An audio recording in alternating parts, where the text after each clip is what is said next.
You may be asking yourself why the VA rated you or your disability the way it did. After you submitted all of the relevant evidence, you documented every disability, you documented every symptom, you submitted buddy letters, you submitted headache diaries and all this stuff, but the VA came back with a rating that doesn't match your symptoms, doesn't match what you understand to be your proper rating according to the Code of Federal Regulations. I'm going to tell you a little bit about why that is and how the VA operates and really fails to operate. I'd like to talk about this in the context of migraines and headaches. Let's say you have service-connected headaches, and I'm not going to talk about whether or not how to get service connection for that because that's a whole different topic. But let's say you're service-connected for headaches and they're really bad, and you're missing work 1 to 2 days a month because of your headaches. So over the course of several months, you fill out a headache diary like on Migraine Buddy or one of these other things, documenting all the times you've missed work. And you've even gotten reports from your Human Resources Department as to all the days you called out sick, and you submitted that to the VA. And you go to the C&P exam and you explain yourself to the C&P examiner saying that your migraines are so bad that twice a month, not just do they take you out of work, you are out from society altogether. You go into your bedroom, you close the blinds, you close the door, and you lay down because that's the only thing you can do. You are knocked out. And the VA comes back a couple months later with a 0% or 10% rating. But you read in the CFR that you should be getting closer to a 50% rating because your headaches are completely prostrating, characteristic of severe economic inadaptability. That's a mouthful, so pardon me. Bottom line is you think you should have gotten 50%, but you got 0%, and you submitted all the evidence. Well, the VA's dirty secret on this is that not really many people at the VA are actually reading your file. What I've discovered in the 8 years I've been doing this and the thousands of claims I've worked on at this point is that the VA is relying heavily on the blocks that the C&P examiners check during the meeting. And we could go off on the C&P exams all day long as to the problems they have, and I think we already have OIG reports that would back me up, but I'm not going to. The problem is that you have all this great evidence in there showing how bad your ratings are, how bad your headaches and migraines are, but the VA has focused exclusively on this DBQ. Now you could think, well, what if I submit my own DBQ for my own doctor?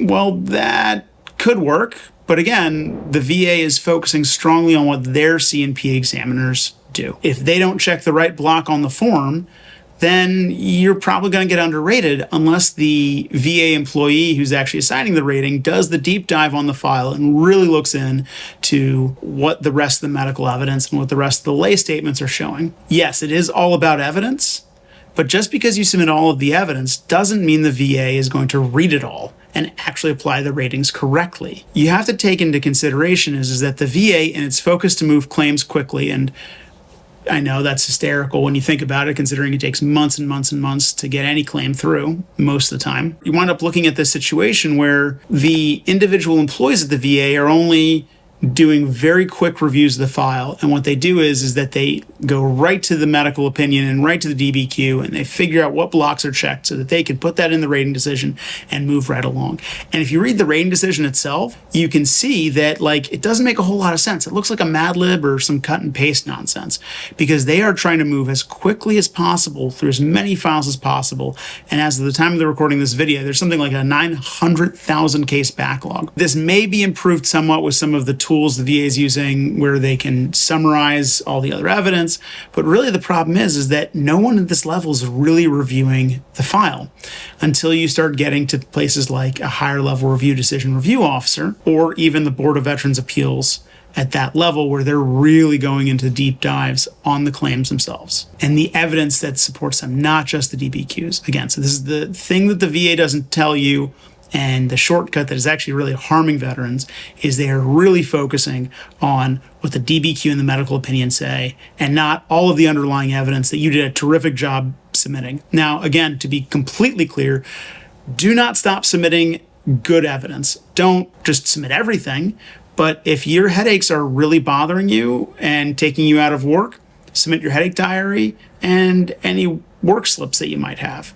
Likewise, if you got fired from a job because of an angry outburst at work, write a statement about that and submit a statement of anybody who can support that event happening or that and can testify to your symptoms. If you have to wear a knee brace because your knee is unstable, or if you've been diagnosed with knee instability, submit a statement on that as well. Again, this is why you want to submit your medical records and other documents as you submit the claim, so there's the evidence in the file. Even if the VA doesn't give you the rating right away that you're supposed to get, it's at least in the record.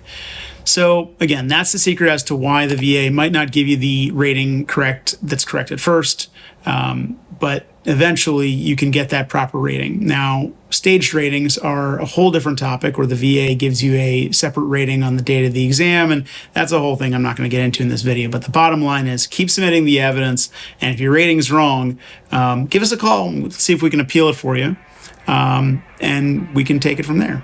So I hope that was helpful. Again, shedding hopefully more light than heat on the situation. And if you like the video, please subscribe, and we're here for you. Till next time, take care.